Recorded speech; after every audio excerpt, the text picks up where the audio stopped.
Okay, we're back with now. What to do? I did have a half decent game in that yesterday, but I think I did get shot down. No, I broke the wings off and killed someone. The fun times of piece of change. Well, I do have 3 repairs on those, so since it's the same times 2, I'm not bothered about doing the jets, which will probably also mean that I get over-tiered anyway.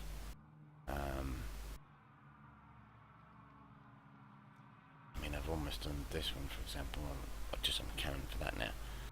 Don't think, although the foot is going off with the mouse.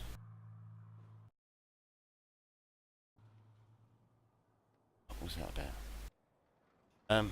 Anyway, yeah, I would take this out, but I mean, to put a crew in 220,000, I could put that in, but me not flying it out expert, which, yeah. I mean, I'm tempted to, trust me I am, because I'm guessing that will be a little bit of an improvement over the second version, due to the way that it's not got an intake. The wings aren't intakes. On that, on the version 2, there's 2 intakes at the wing roots for the jet engines. On this version, it's in the nose, and the cannon are obviously spaced around the nose. That should mean that the wings aren't as vulnerable. Have a look actually. It looks like the tail is actually mounted different as well. The elevator on the tail is higher. Yeah. But yeah, I mean, this is probably going to be even more perfected in comparison to that one, so I imagine this one's going to be even more agile, and so on. I'll take it out just to show you, but I want to check which ones I've got as far as crew goes with jets, so just bear me a moment.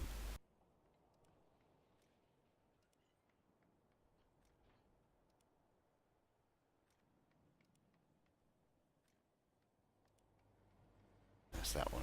So, that one hasn't got a credit, I think. Oh, so that one's going to get it. No!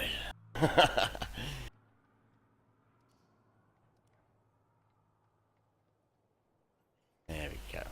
Okay. So yeah, this is the version 3 of the R2Y2. And as I say, well, as I was just saying there, the air intakes are here. They're not in the wings, so this should have a bit of a more improved flight model in comparison to the second version. So it should hopefully be a little bit more manoeuvrable. I mean, the second one's pretty good, don't get me wrong. This is the second one. But as you can see with those there, it means that the wings are actually quite wide at the root. Doesn't mean that they're, you know, well, it does actually mean it's a slightly larger target, obviously. Therefore, slightly more vulnerable. The first version, this one, is even more so. This one, obviously, with the wings with the engines in the wings, it affects the flight characteristics somewhat, and also makes them quite vulnerable because they're, you know, it makes the overall aircraft a larger target. And also, yeah, they're jet engines. They don't tend to react very well to bullets or cannon fire. Now, version 3, like I say, it's a more effective version, but in my opinion, it's too futuristic for a World War II era aircraft. I mean, this kind of thing was only really done on the later or post-war aircraft, mainly because, you know, designers had more time to play around with the aerodynamics and see what was maybe the best kind of flight model with regards to performance. Anyway, I am now going to take this into combat for the very first time.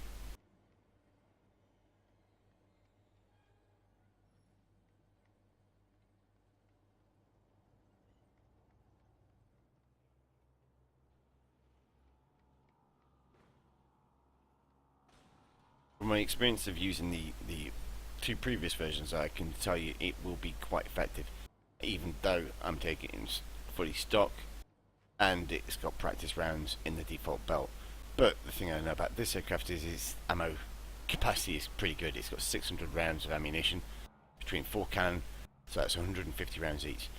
Basically, for each cannon, 30 rounds of practice rounds, so, you know, it's still got 120 rounds per gun of effective ammunition. And obviously they're all intermixed as well. It's like 1 in 4 rounds is a practice round, so you know it's not a case that you're firing off just practice rounds and then it switches to other ammunition. It's a case that you know 1 round is practice round, then maybe the next one's APHE, third one's maybe the same, fourth one might be a incendiary round, that kind of thing.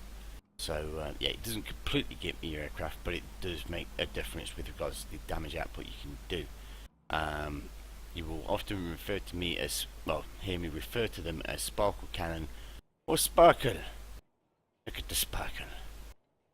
And that's due to when I hit an aircraft, all I see is a puff of smoke and nothing, you know, nothing comes up down the bottom saying I've got a hit or anything like that. It does come up occasionally, and sometimes I do miss it, I'll admit that. But a lot of the time when I get hits like that, yeah, nothing happens. And I'm like, really? What? Sparkle cannon! Welcome back, sparkle cannon. Because it is due to the ammo. Well, it's not just due to the ammo, it's due to the hit detection as well. And until I think everyone is on fibre optic, including Gaijin, we're not going to see that change. Yeah, it's kind of down to the internet really at the moment, or it's just down to bad coding. I can't really say which. I don't think it's all down to Gaijin. Obviously, there is a certain amount of latency, but when you're firing off so much ammunition, you'd hope at least that they had a good fucking grip on that kind of stuff, because certain aircraft, they don't carry a lot. This is one of them, Kitsuka, 100 rounds for 2 cannon. That's not a lot of ammunition, that's 50 rounds per gun. And although they are fairly slow firing cannon, you have to hit the target. If you don't hit the target, you're not going to do anything. And yes, just 50 rounds per gun, so that, you know, for every mouse click you do, you're firing off 2 rounds. That basically means you've got 50 shots. So you have to be, or have to try to be very accurate with your fire. The Kitsuka is pretty good, but for its battle range, it's not.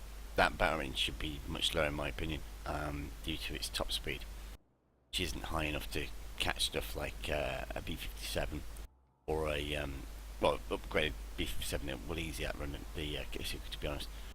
The Cambo, again, that once it's fully upgraded, I think will easily outstrip the Kitsuka. And that's apparently balanced. Yes.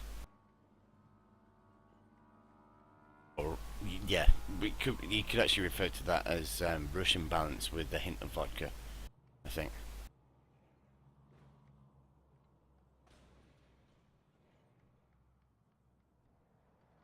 This aircraft, though, I think with regards to the battle range, it could maybe get up to a little bit to 7. But that's using the current matchmaker system, and to be honest, that's crap anyway. I'd probably suggest, actually thinking about it, that this would get dropped down a little bit to the kind of like prototype era of World War II, as I'm going to start calling that, and separate the tiers out, because at the moment the matchmaker just screws World War II era jets over all the time, and it makes for a very, very boring gameplay, if I'm completely honest. You know, flying a ME-163 against Sabres is, yeah, it's not much fun at all. Generally speaking, that will happen, especially with me, because I get overtiered because of my apparent skill level, according to Gaijin. And yeah, so I tend to get the rough end of the stick most of the time. I mean, yeah, I can't really say with regards to certain other YouTubers as far as what they get is concerned, but I don't tend to see it a lot with them. So I'm wondering whether or not, yeah, I'm just a rare case, or Gaijin hates me or something. They probably hate me because I'm not particularly nice to them, because they're generally not nice to the paying customers, you know, the people that pay their wages.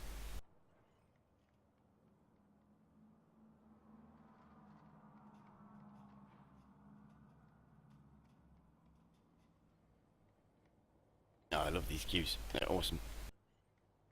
They're awesome. It's going to throw me up with props. I guess, as far as the opposition goes, it looks like it's going to be American. If you look at the matchmaker listings up here, you can see there's something going on there. for no one to be flying either German or Russian aircraft. Yes. I mean, there's that, but, I mean, seriously, everyone's flying that? Yeah. Let me just have a quick look. I mean, yeah, Germans got G2s. That's one of the best 109s, in my opinion. And the Russians, they get LA5. Is the LA5 their highest battle rating aircraft?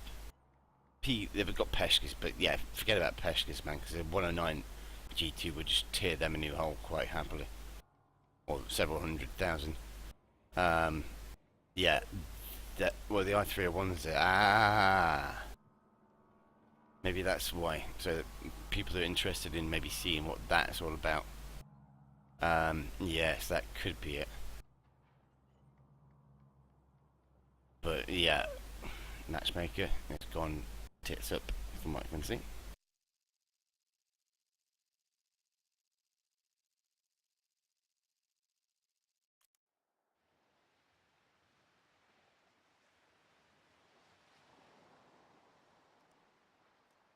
Let's go for 20 minutes. Yeah, thinking about it, I would.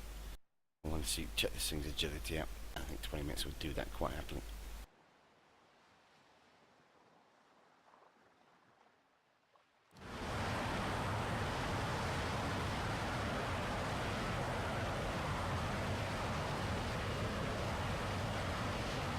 Nice looking model, I have to say, but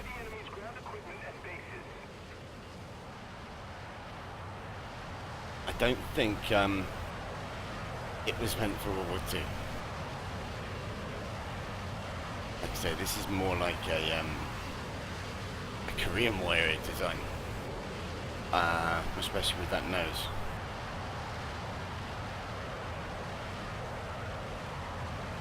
But I will check it out. I'm guessing it's, like I say, it's going to be more manoeuvrable. Certainly feels like it so far, and this is stock. The second one kind of suffers a little bit for the way its wings are laid out in regards to its manoeuvrability. This one does a little bit as well because it's kind of semi-gull wing.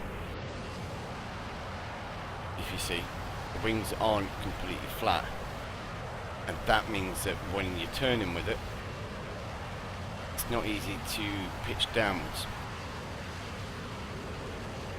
The plane wants to turn in that particular direction because of the way the wings are shaped. They give lift, and obviously if you're on your side, they won't give you a lift, they'll give you turn ability. Similar to flaps. You can see there, the nose just points, it doesn't drop down. I'll just turn it onto its side, I'm just trying to show you.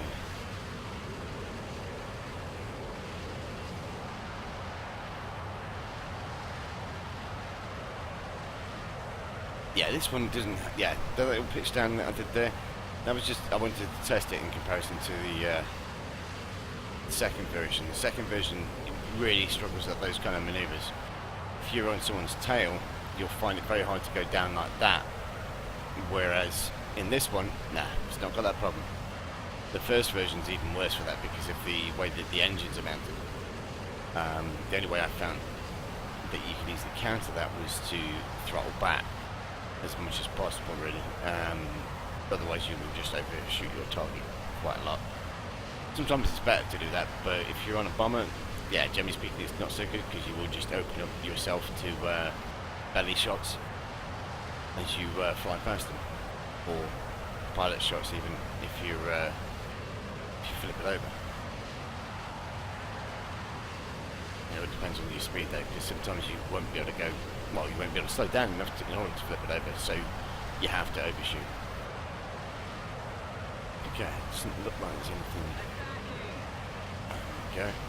So, got a bunch of prop plane fighters.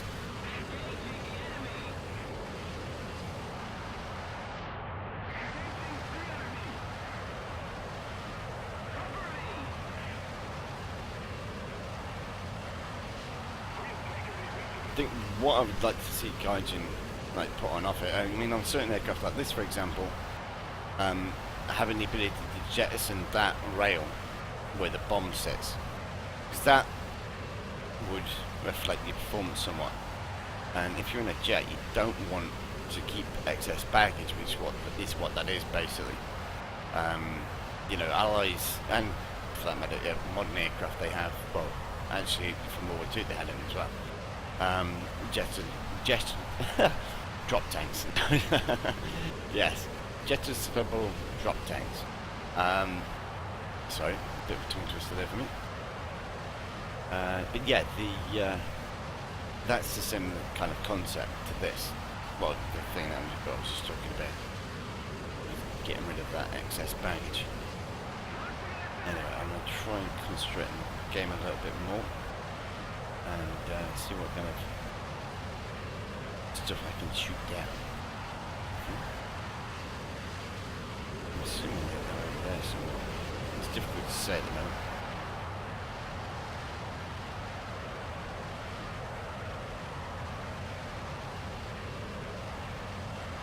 Oh yeah, I'm going to put some music on as well, thinking about it. Because then you won't have to listen to me rambling on all the time.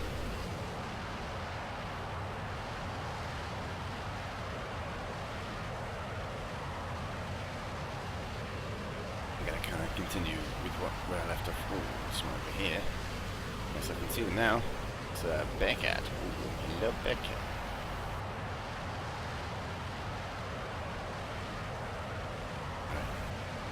So yeah, we can have some music.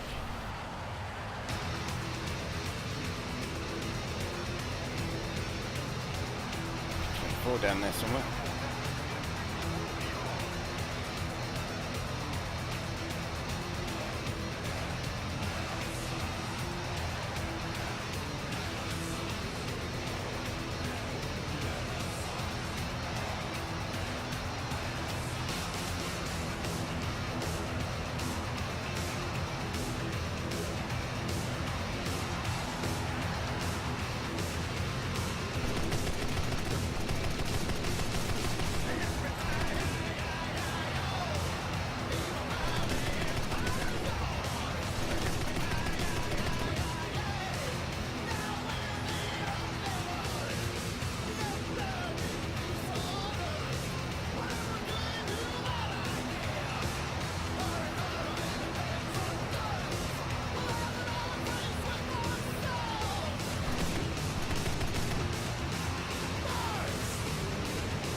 Yeah, this thing's not bad at all, I have to say. I mean, that guy was pretty fucked there anyway. That guy would have shot him down if I'd not got him. But I wanted to get at least one in it. And I did actually hit him first, I think, as well.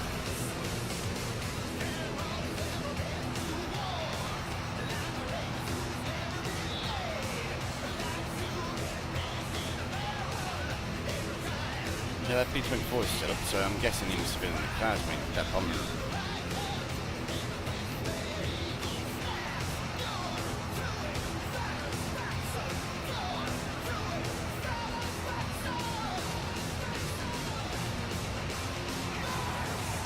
There he is.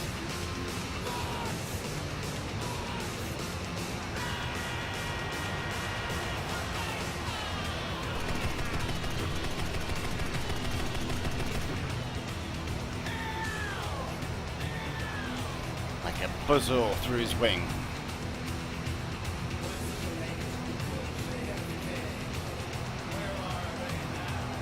That's two.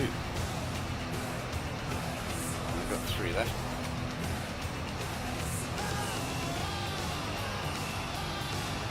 Okay, so that was, yep. One, and another bearcat left somewhere.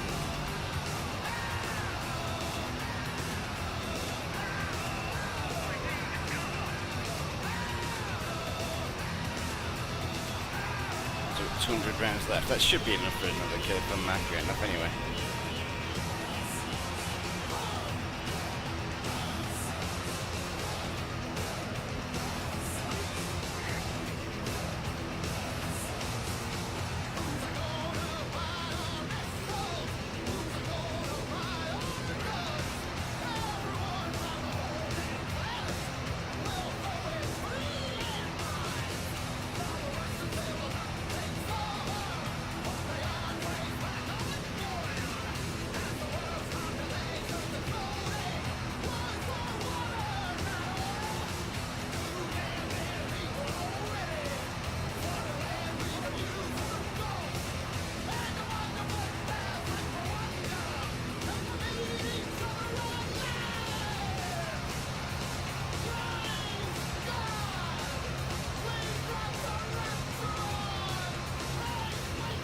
like they're all hiding over their fleet by those things.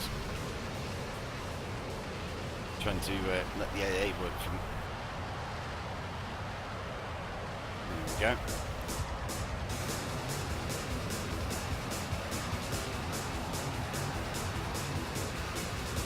Okay, so, yeah, this is going to basically mean I have to do something like this and a long attack run in.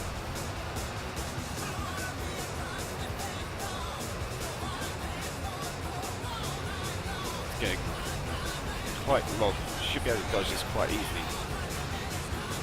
Depends on how fast it's going. It looks like it's going quite slow.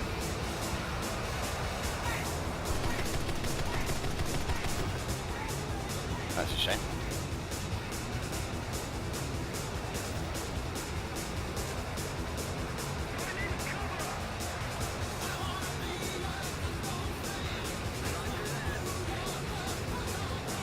Let's go number 3. Never mind, this is stop.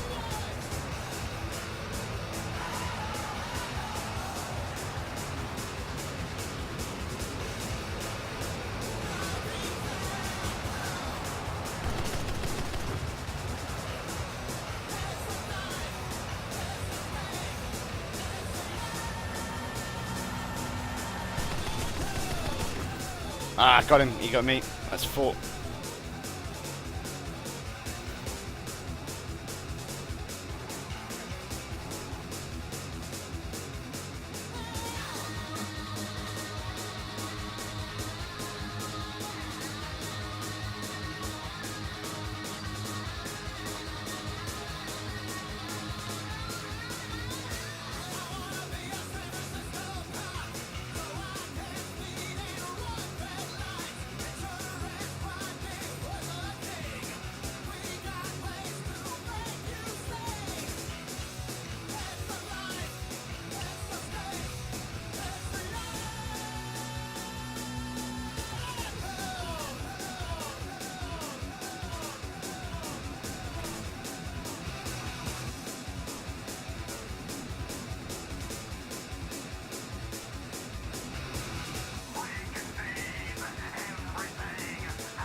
Good. 4 kills in a stock aircraft. Yeah, I mean, with the old prop planes, that's the thing. Yeah, 3 Bearcats and a E-24. Well, I suppose matchmaking worked in favours for me there, looking at it, but it's unusual. Can't remember seeing any jets. I might have to check it out on the Twitch replay. But yeah, I think we should win that one now. So I'm going to pop back to the hand and well, actually thinking about it, oh god, 2 guys left now apparently.